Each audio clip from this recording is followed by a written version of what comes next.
Olá, hoje iremos apresentar o CITREP referente à Semana Epidemiológica 21, que corresponde aos dias 18 a 24 de maio. O CITREP irá abordar a síndrome gripal e síndrome respiratória aguda grave, influenza aviária, arboviroses, mpox, sarampo, alerta meteorológico, cólera e febre amarela. Sobre os dados de síndrome gripal do DF, infelizmente, nesta semana, não houve atualização no número de atendimentos registrados na atenção básica, segundo o Sistema InfoSaúde. Seguimos atentos aos demais indicadores disponíveis e reforçamos a importância da notificação oportuna e correta pelos profissionais de saúde nas unidades básicas. Na semana epidemiológica anterior, os atendimentos por síndrome gripal chegavam a 10,3%, com a tendência de se manter acima da linha média, com intervalo de confiança de 95% e baseado na tendência dos últimos 2 anos.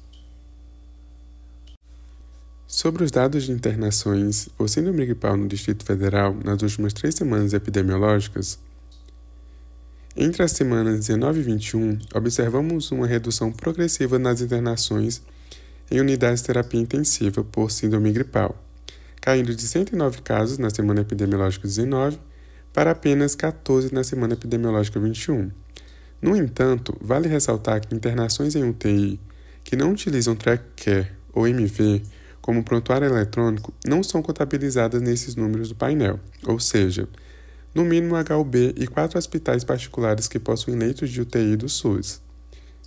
Com os dados de internações recentes, infere-se uma sobrecarga dos sistemas de saúde que está com a taxa de ocupação de leitos de UTI próxima de 100% e uma fila de espera de 120 pacientes.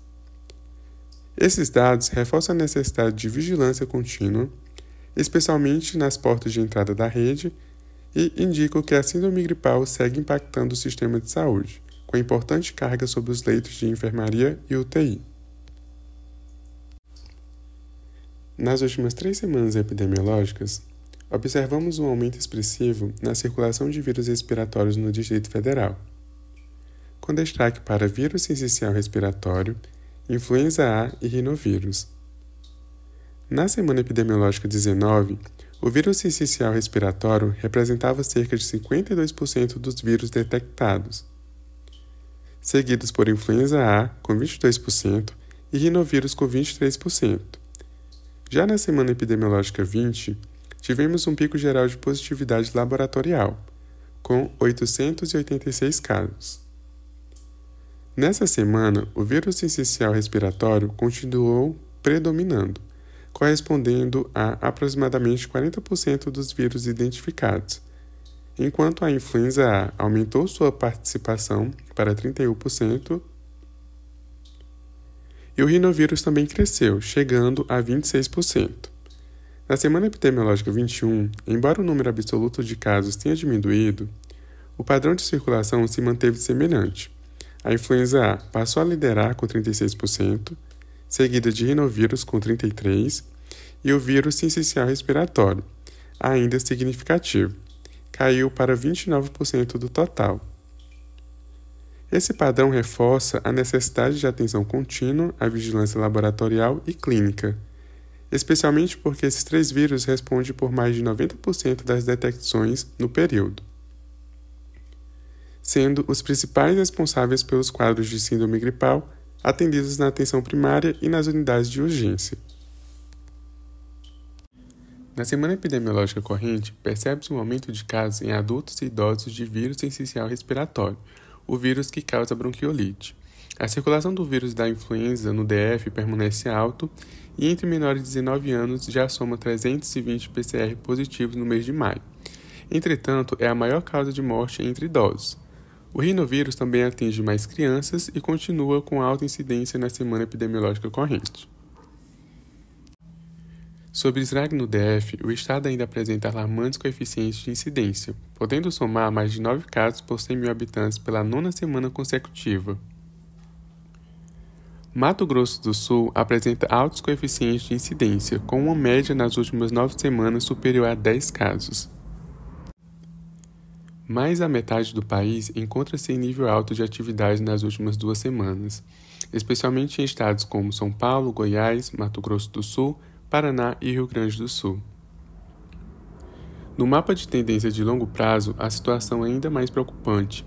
Grande parte dos estados apresenta probabilidade superior a 95% de crescimento contínuo nos casos de SRAG, indicando uma tendência de aceleração da transmissão.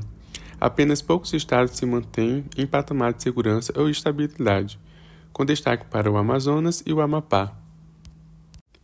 Sobre os casos de SRAG no Brasil, nas últimas semanas, observamos um aumento nos casos e óbitos nos extremos etários. Entre as semanas 13 a 20 de 2025, a maior incidência continua sendo em crianças menores de 2 anos, com mais de 45 casos por 100 mil habitantes por semana. Esse grupo também apresenta alta mortalidade, superando 0,38 por 100 mil. Nos idosos com 65 anos ou mais, também houve piora. A mortalidade aumentou e é a mais alta entre todas as faixas, ultrapassando 0,45 por 100 mil habitantes. Já entre os adultos de 15 a 49 anos e crianças maiores, a incidência segue baixa e estável, sem sinais de crescimento expressivo. Na semana epidemiológica 20, observa-se uma distribuição heterogênea da incidência de Covid-19 entre as unidades de federação. Os dados analisados foram padronizados por 100 mil habitantes, permitindo assim a comparação proporcional entre os estados. São Paulo apresentou a maior incidência da semana, com aproximadamente 3,66 casos por 100 mil habitantes. Outros estados com incidência elevada foram o Rio de Janeiro, cerca de 7,14 por 100 mil, Mato Grosso do Sul, 22,34, Distrito Federal, 3,96 por 100 mil habitantes. Atenção especial ao Centro-Oeste, que concentrou os maiores coeficientes proporcionais, mesmo com menor número absoluto de casos em relação ao Sudeste.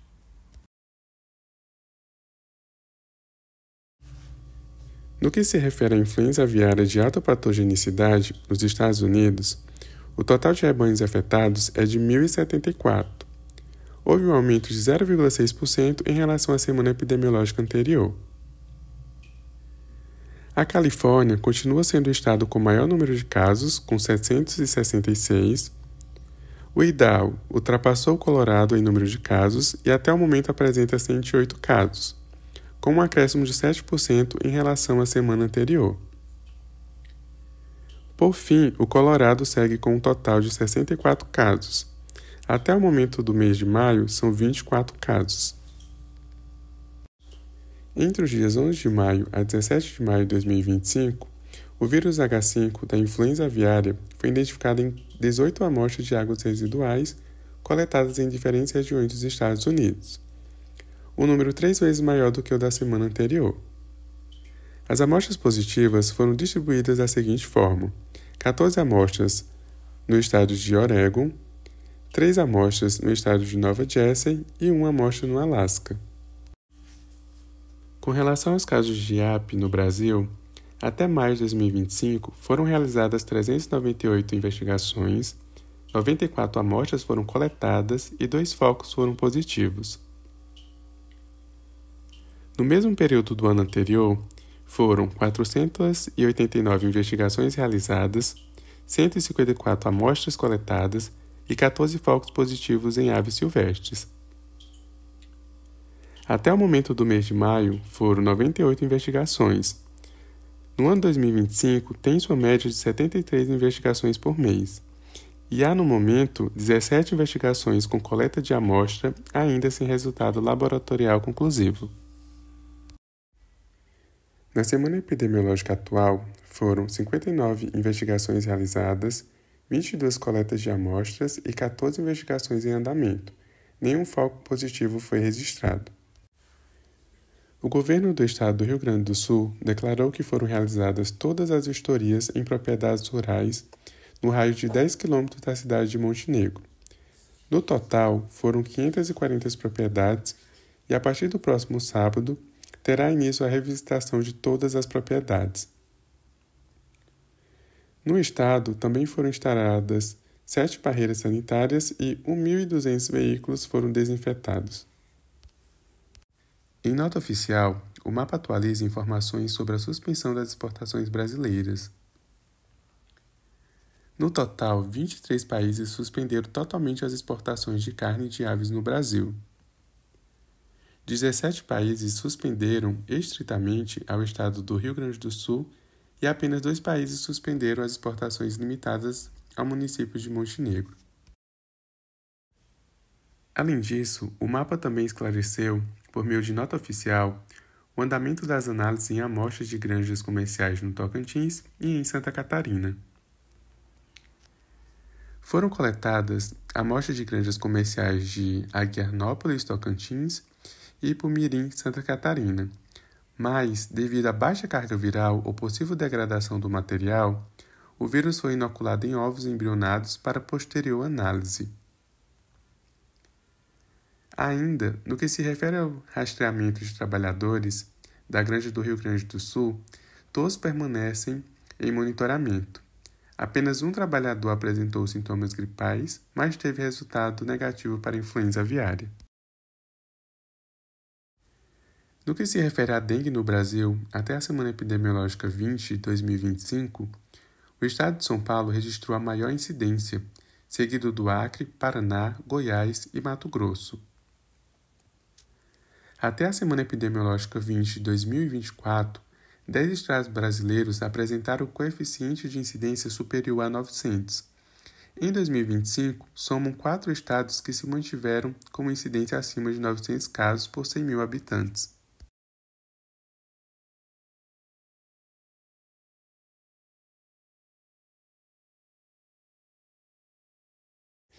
Já nas últimas 3 semanas epidemiológicas do corrente ano, o estado do Rio Grande do Sul apresentou o maior coeficiente de incidência, seguido do Paraná, São Paulo, Goiás e Mato Grosso do Sul. A maioria dos estados da região Sul, Sudeste e Centro-Oeste apresentaram coeficiente de incidência abaixo de 50 casos por 100 mil habitantes, assim como nos estados da região Norte e Nordeste. Quanto aos óbitos por dengue até a semana epidemiológica 20, o estado que mais registrou óbitos foi São Paulo, com 693 óbitos. Logo em seguida, vem o Paraná, com 84, e Minas Gerais, com 73 óbitos. Uma vez que o estado de São Paulo possui o maior número de casos acumulados de 2025, é esperado que apresente também o maior número de óbitos. Quanto aos óbitos registrados nas últimas 3 semanas epidemiológicas, os estados com maiores estatísticas foram São Paulo, que registrou 13 óbitos, Rio Grande do Sul, 4 e Paraná, 3 óbitos. Falando agora sobre a letalidade em casos graves, apesar do estado de São Paulo ser o que apresenta o maior número de óbitos registrados nas últimas 3 semanas, a maior letalidade em casos graves foi registrada nos estados de Alagoas, Mato Grosso do Sul e Pernambuco. Agora, se tratando da chikungunya, até a semana epidemiológica 20, o Brasil possui 92.878 casos prováveis e 79 óbitos confirmados, 4 a mais do que na semana anterior. O estado do Mato Grosso apresenta um aumento no coeficiente de incidência de mais de 3 vezes em comparação ao mesmo período do ano 2024. E o estado de Minas Gerais apresenta uma redução na incidência de aproximadamente 95% em relação ao ano anterior. Com relação aos casos de aeroporto no Brasil até maio de 2025, a semana epidemiológica 21 ainda não possui os dados atualizados, porém, da semana epidemiológica 19 para a 20 houve um aumento de 6,5% no número de casos. Os estados que mais chamam atenção para o aumento do número de casos da semana epidemiológica 19 para 20 são Minas Gerais, com 43%, e Rio de Janeiro, com 11,3%. Porém, o estado que segue com o maior número de casos é o Espírito Santo, que tem atualmente 6.123 casos confirmados. A quantidade total de casos atualizados até a semana epidemiológica 20 está menor do que no mesmo período do ano anterior. Porém, o ano de 2025, até o momento atual, já apresenta 72% do total de casos do ano de 2024. Foram registrados 3 óbitos por aeropush no Rio de Janeiro. O primeiro ocorreu no último dia 16, um homem de 64 anos de idade e residente de Cachoeira de Macaco. O segundo óbito foi uma mulher de 34 anos, residente de Macaé, e o terceiro, uma mulher de 23 anos de idade, residente de Paraty. Ambos os casos, eles foram confirmados pela Secretaria de Saúde do Rio de Janeiro no dia 21 de maio. Em relação à situação de mpox no mundo, da semana epidemiológica 20 para a semana epidemiológica atual, foi observado um aumento de 9,3% nos casos confirmados em laboratório e um aumento de aproximadamente 5,5% nos óbitos. Os países mais acometidos continuam sendo os mesmos, que são a República Democrática do Congo, Uganda e Burundi.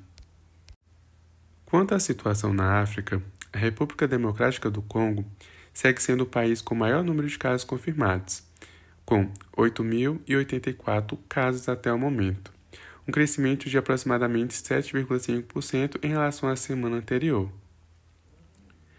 Nas últimas 6 semanas, a RDC foi o país que mais notificou casos, com 1.673. E o país com maior registro de óbitos nesse mesmo período foi a Serra Leoa, com 14 óbitos, 3 a mais do que a semana anterior. Porém, o país africano com maior notificação de óbitos desde o começo da epidemia é a Uganda, com 28 óbitos, sem atualização na semana atual. O Brasil possui, no ano 2025, 447 casos confirmados de mpox, 328 casos suspeitos, 38 casos prováveis e um óbito. A grande maioria dos casos acontece em pessoas do sexo masculino, que estão na faixa etária de 30 a 39 anos, seguida da faixa etária de 18 a 29 anos. É preciso que o sistema de saúde se atente para a população que está mais susceptível a adquirir essa infecção e realize as medidas necessárias para o seu controle. Em relação à febre amarela nas Américas, são, até o momento, 279 casos, 10 a mais do que a última atualização, e 119 óbitos, o que representa cerca de 42,6% do total de casos da doença. Com relação aos casos de cólera na Angola, até a semana epidemiológica 21 de 2025, são 21.967 casos e 660 óbitos, ambos com aumento de aproximadamente 5% em relação à semana anterior. O número de casos em homens e mulheres, eles são semelhantes, mas é possível observar o maior número de óbitos no sexo masculino. As maiores províncias com número de casos são Luanda, Benguela e Bengo. Apesar disso, as maiores letalidades são registradas em Zaire, 8%, e Bengo, 4%. Quanto aos casos de sarampo nos Estados Unidos, até o momento de 2025 foram registrados 1.046 casos de sarampo. Quando comparado ao total de casos da semana anterior, observou-se um aumento de aproximadamente 2,1%. Os casos confirmados até o momento de 2025 estão distribuídos em 31 estados. Desses, 127 foram hospitalizados e permanecem em 3 óbitos registrados. Em relação aos casos mensais, o mês de maio até o dia 23 de maio já são 40 casos confirmados. A distribuição de casos por faixa etária permanece a mesma, com a maior parte dos casos concentrados entre indivíduos de até 19 anos. Ainda, 96% dos pacientes não eram vacinados ou possuíam a situação vacinal desconhecida. Agora, o alerta meteorológico para a região centro-ocidental rio-grandense. Chuva entre 30 e 60 mm por hora ou 50 e 100 mm por dia. Ventos intensos, 60 a 100 km por hora e quedas de granizo, com risco de corte de energia elétrica, estragos em plantações e queda de árvores e de alagamentos. Deixamos aqui o nosso muito obrigado. Esses são os autores do CITREP e o revisor.